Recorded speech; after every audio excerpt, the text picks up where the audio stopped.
নৌ পরিবহন মন্ত্রণালয়ের উপদেষ্টা অবসরপ্রাপ্ত brigadier general doctor M Sakhawat Hossain বলেছেন, মুক্তিযুদ্ধ আমরা শুরু করেছি, শেষও আমরাই করেছি। এটা আমাদের যুদ্ধ, সারা বিশ্ব জানে এই ঘটনা। তবে আমাদের যুদ্ধে ভারতের সহযোগিতা ছিল, সেটা আমরা স্মরণ করি। সকালে বাংলাদেশ মেরিন একাডেমি সিলেটে তৃতীয় ব্যাচ শিক্ষা সমাপনী কুচকাওয়াজ অনুষ্ঠান শেষে বাংলাদেশের মুক্তিযুদ্ধ নিয়ে ভারতের প্রধানমন্ত্রী নরেন্দ্র মোদীর পোস্ট প্রসঙ্গে সাংবাদিকদের এক প্রশ্নের জবাবে তিনি কথা বলেন। এ সময় তিনি আরও বলেন, ভারতের প্রধানমন্ত্রী যে পোস্ট করেছেন সেটা তার ব্যক্তিগত।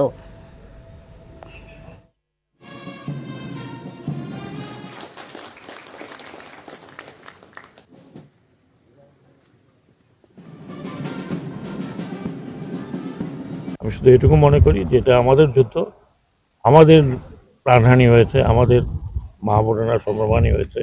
আমাদের যুদ্ধটি আমরা শুরু করেছিলাম, আমাদের যুদ্ধটি আমরা সমাপ্ত করেছি।